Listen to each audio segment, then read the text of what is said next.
Hi there. I don't have a book for you today, which is a bit weird, I admit, because this is a book podcast, but every reader struggles with reading, so that's what we're going to get into today. Welcome aboard the International Express to Book Central. Grab a seat, settle in, and let's while away the journey with some book chat.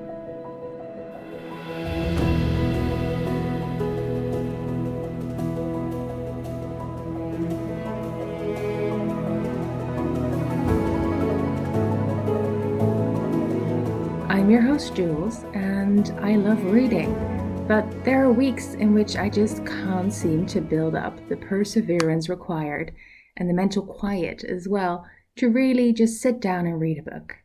I think sometimes it's because my mind is too loud with too many other things going on, and other times I just can't figure out what I want to read. If I want to read something calm and easy or something exciting or something thrilling, and then you just sit there with too many options. So yeah. Sometimes, as a reader, you end up with reader's block. You just cannot figure out what to read, and whatever you pick up is just not hitting the spot, not scratching that itch, and it just leads to more and more frustration. I also feel like reader's block is a bit of a vicious cycle. I think the less creative stimulus you get from the reading which you want to do, the more despondent your mind then gets, the harder it becomes to actually build up the effort to read, because every attempt you've made so far hasn't worked. That's the situation I currently find myself in. I'm dealing with a bit of a cold. I had a lot of work things going on the past few weeks, so I haven't really found the time to settle down with a book and really get into it. And I've been forcing myself the past week to sit down, grab a book, get into it, and with every book I grab, I think, yes, this is fun. I could enjoy this. But right now, I'm not connecting to it, and I'm just struggling, and I'm not enjoying it. So, there are some kind of tools or tips which I've built up over the past sort of few decades of reading, which usually help me get out of a situation like this, and I wanted to share those with you. So that's what I'm going to do, but with a strong disclaimer that this is not meant to be any kind of lifestyle influencer kind of thing. This is just me sharing things that have worked for me, that might not or may work for you. That's it. And of course, if you have any tips for readers like myself currently being blocked, then do share those in the comments or as an email. Now, before I go into sharing my own sort of tips, I do think it's worth kind of differentiating between at least two different types of readers who experience reader's block. Of course, every reader is their own individual and has their own tastes, etc., but I think we can all probably be separated into either the category of a regular or even voracious reader and the new reader. I would consider myself a voracious reader. I usually read at least one book a week, if not two. So reading is a big part of how I relax, of how I also stimulate my own brain and my creativity. And it's also very much a part of my personality. Everyone knows I love to read, which makes it extra sucky when it doesn't work, when the reading isn't reading. So that is the one category. Someone like me who feels like they can read, should be able to read, and is wondering why it's not happening. I think then there's also the category of a new reader, by which I don't mean 5-year-olds learning to read. I mean grown-ups, adults like ourselves, who of course can read, have read in the past, but don't necessarily have reading as a part of their routine, who don't necessarily always have a stack of books by their bedside that they want to read, who tend to relax in other ways, but would like to get into reading. I think they run into reader's block in a different way, in part because they don't have the routine or the practice, and I think they feel a lot of pressure when it comes to reading. So I think we have those two categories, the voracious reader and the new reader. Some of the tips I have absolutely apply to both categories, so I'm just going to go through the tips now and I'll let you know which I think apply to which category. But again, this is completely open.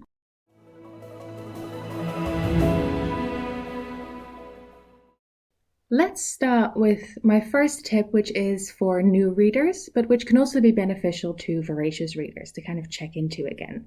And I think the first step, if you want to get into reading or even get through a reader's block, is to figure out what kind of reader you are. So I'm very much a mood-based reader. I'll have an entire list of books where I'm like, I should read these. Some of these are about to be published and I need to review them, or I should read this book because everyone's talking about it and it sounds really exciting. But in the end, my mood determines what I read. If I'm in the mood for something cozy, I'll need to read something cozy, even if I should be reading something else. And if I want something thrilling and fantasy-like, then that's what I'll read, even if I should be reading academic journals for my thesis. This is not true for everyone. Other people very much enjoy kind of following their to-be-read list.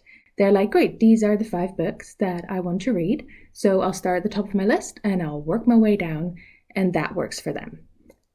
So if you want to start reading or restart your reading, it's important, I think, to kind of check in and see, okay, based on what do I make my reading decisions? Because if I, as a mood reader, force myself to read a book because it's at the top of my list, I'm not going to enjoy it. I'm going to sit there and I might think this book is great, but it's not what I want to read at the moment.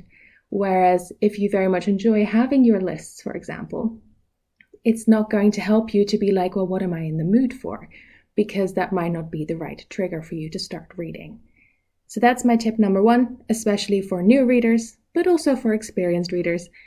Figure out what kind of reader you are. What makes you want to read, and follow that technique. My second tip is to make like Elsa and let it go. And this applies to both kinds of readers, all kinds of readers, really. We all have certain preconceptions about what reading is like, what literature is like, what is good, what is bad. And I think that can sometimes be a good inspiration to get started, but usually that just means that you're forcing yourself. And the brain, I think, likes nothing less than being forced into pleasure or into relaxation. I think those two are in opposition to each other. So let go of your requirements.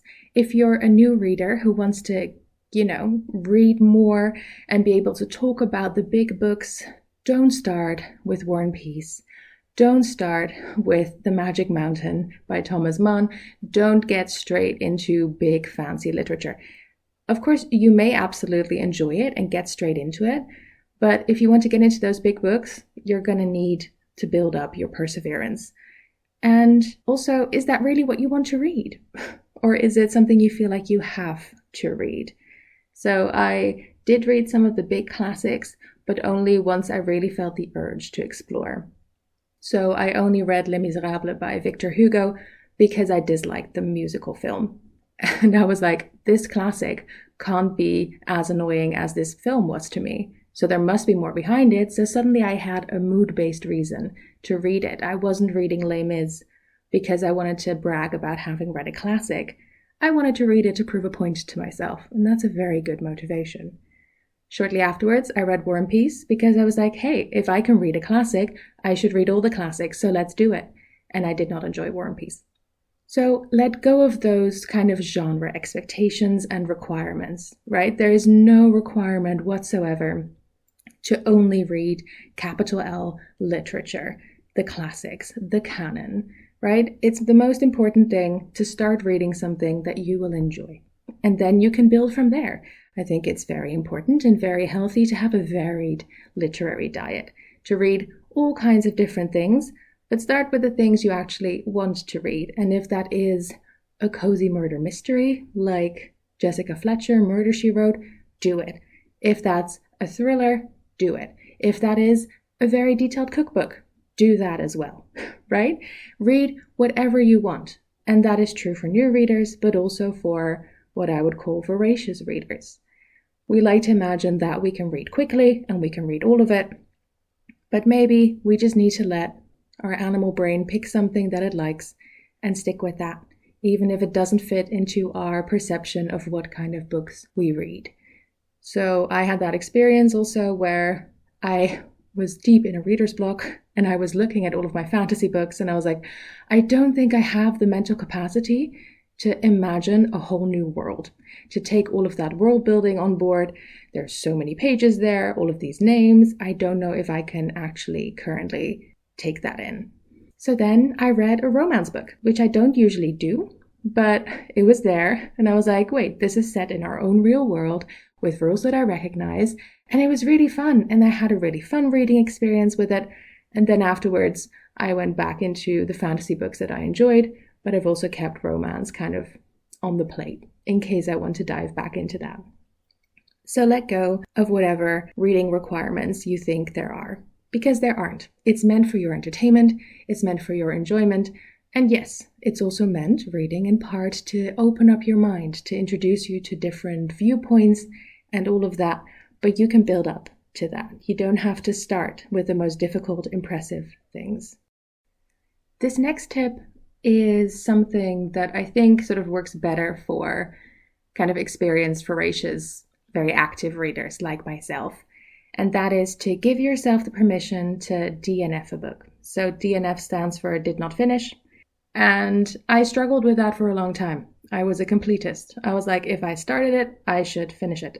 Otherwise, it doesn't count. I don't know in what game it would have counted, but I felt this very strong pressure to finish a book, even if I was not enjoying it. And that meant that I would wear myself out, struggling through books that I wasn't enjoying. And then afterwards, I just did not have the enthusiasm for reading to get into a new book. And I would have this slump where I wasn't reading anything and nothing was grabbing my attention because I just forced myself through an unpleasant experience. So now I made kind of an exception to the rule for myself, where I was like, if you've given a book a good go, if you've given it, let's say, between 50 and 100 pages to impress you and it's not working, put it aside. You can get back to it later, or maybe never. Maybe the book is just not for you. That is fine. Not everything has to be for everyone. Or maybe you're just not in the mood for it and you'll enjoy it again when you try again in 2 years' time. Give yourself the permission to put a book aside before it gets to the point that you're dreading reading. This is kind of a preventative tip because that way you can avoid getting into a reader slump because you're not turning reading into a chore. You're allowing it to remain a fun and interesting activity. My next tip is to engage with storytelling in whichever way and in whatever form. I think there can be a lot of pressure to only get your storytelling maybe from the page, and that otherwise maybe it doesn't count or it isn't highbrow. And I think that can really prevent people from enjoying storytelling and also enjoying the reading again. I think some of the main issues that lie behind a reader's block are, on the one hand, the time commitment, finding the time to read, finding the time to read enough so that you're connected enough to the material. And there's also, I think, the attention span element of it. And this is something I find myself dropping out of at times. When I spend too much time, not to sound old, but when I spend too much time on social media, for example, I can tell that my attention span is getting shorter. And I need to kind of retrain myself to be able to dedicate half an hour, maybe longer, to a book without any other distractions. In order to kind of address that, so the attention span thing, but also the ability to build up a connection to a story, I found it really valuable to go to other forms of storytelling that aren't necessarily just words on a page. So a while back, I discovered, yes, I'm late to it, but I discovered webtoons, for example, where you kind of get these weekly updates on little stories, and because they're cartoons, you have the words as well as the images, and the weekly releases kind of allow you to build up your connection to the material and to dedicate to it in a slower way. And also the match between imagery and words is a really nice way to just get your imagination rolling. Another thing that also really works there can be narrative podcasts. So not just podcasts where it's two people chatting like I'm doing with you now, but also podcasts that actively tell a story. It kind of brings all of your different senses into it because you have to listen, but you also have to use your imagination, visualize it, etc. And it's a very nice way of connecting to a story and having it told to you and going back to our very early oral storytelling roots. And the same is true for audiobooks.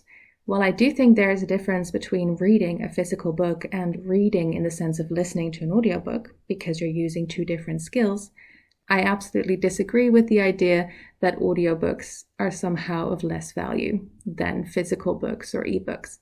So also, if there is a book you want to read, but you can't seem to dedicate your mind to sitting there with the book, see if there's an audiobook version of it.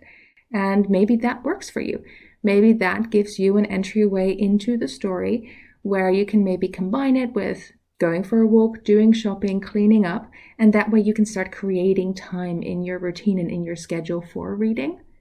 And you can also feel like it's maybe a more collaborative experience because someone is telling it to you rather than your brain having to do all the work. I found that these different formats really helped me reconnect to my love for storytelling, and they allowed me to explore different genres and feel like there was a little bit less pressure because someone had already read the book for me and they were telling it to me, or they were kind of creating drawings to it and thereby allowing me to experience the story in a different way as well. And all of that really helped me, like I said, to reconnect to the love for stories and thereby reconnect to my desire to explore more of them through books. And then I would say a final tip, just from my experience, for readers like myself who have made reading a very big part of their personality and who are known for reading and therefore might feel a little bit of shame when they realize they haven't read a book in 2-3 weeks. I think it's also very good to allow yourself a break from your hobbies. I think any hobby that becomes a part of your personality runs the danger of sometimes becoming a chore, starting to feel like something you should do because everyone expects you to be doing it. And once something you enjoy becomes a chore, it loses some of the joy and some of the fun. And that's really not the point. So I also have to give myself permission sometimes, like this month, to think, okay, well, currently it's not happening. Maybe I'll listen to a podcast, maybe I'll give an audiobook a try. But if currently my brain is not connecting to any stories, I cannot force that connection and I shouldn't. Maybe I need to let it go for a bit so that I can return to it. So there's also just that element of giving yourself permission to momentarily not engage with it. That's also absolutely fine, as long as you kind of keep in the back of your mind, I would say, the fact that you did enjoy it and that you will enjoy it, so that you can come back to it whenever. The books aren't going anywhere. So give yourself time so that you can actually enjoy sitting down with them again. And now at the end, I just want to come back to kind of the way I've been positioning reading as mostly an entertainment thing. Of course, a lot of us also have to read for work or for school. And then, of course, reading also becomes something that you do professionally, in a sense. That has all kinds of other connotations, which I can't necessarily get into, or which are different for everyone. But when it comes to reading in your spare time, something you're doing for yourself, I think it kind of counts as something you do for entertainment. But of course, reading does also have this educational aspect to it. And educational sounds a bit rough. It kind of sounds like you have to sit down and take notes and kind of enhance your mind every time you open a book. But I think it's much more subconscious than that. I think every time we read a new book, we are, without being aware of it perhaps, learning new words, learning new ways of expressing ourselves, discovering new ways of approaching emotions, the world, other people, etc. And that can make reading a very edifying experience. I think everyone kind of has their mind and their world expanded by reading books. And I think that can also be true for almost every genre, or not even almost. I think every genre has the capability of expanding your mind. And that can be a bit tiring. So sometimes it's also not surprising that after finishing a book, you're like, I need a break. That was really fun, but let's not. Or that if you're kind of starting to get into books, you can be surprised by how intensive it is. And that potentially after 10 minutes, your brain is tired. That's absolutely normal. Reading is a very mentally intensive experience. So that's why, for me, the emphasis has been quite big as well on reading whatever, right? The most important thing is to start if you want to start, and to start where you feel most comfortable. For example, when Twilight became a really big thing, I was still a younger teenager, so I also read them, and pretty quickly I was like, this is not necessarily entirely my genre. I'm not really big on the romance aspect. They weren't necessarily my type of books. But I'm not necessarily in the market for telling people that if you read these kind of books, you're not really a reader. No, you're still sitting down, you're still reading hundreds of words and hundreds of pages, and you're connecting to a world, you're doing all of the imaginative, cerebral work of reading. And yes, sure, Stephenie Meyer is no Leo Tolstoy, right? We all know this. But those two authors are also doing two very different things. And like I said, I think it's important to have a very literary diet, to read your romance and your thrillers, to also dive into literary fiction, to maybe give philosophical writing a go, see how it works, read literature from other languages, of course in translation, if you can't read the languages yourself. That's what I'm doing with a lot of literature. And to kind of see what people are doing with writing and to make it more of an exploratory, fun exercise rather than something you have to force yourself into. You will always be learning when you're reading, even if it maybe feels like you're not reading something that's on university canon literature classic lists. So yeah, that was a little mini ramble at the end there. But those are some of my tips for trying to get through a reader's block. Letting go of your idea of what you should be reading, of how long you should be reading, giving yourself permission to finish a book or to not finish a book if it's that kind of book for you. Figuring out what kind of reader you are, what you're actually feeling like reading right now, if you need a list, if you just need options, depending on your mood, if you're the kind of person who wants to have 2-3 books going at once so that you can switch depending on your mood, or if you're a one book kind of person, and engaging with storytelling in whichever way works for you. That's all good.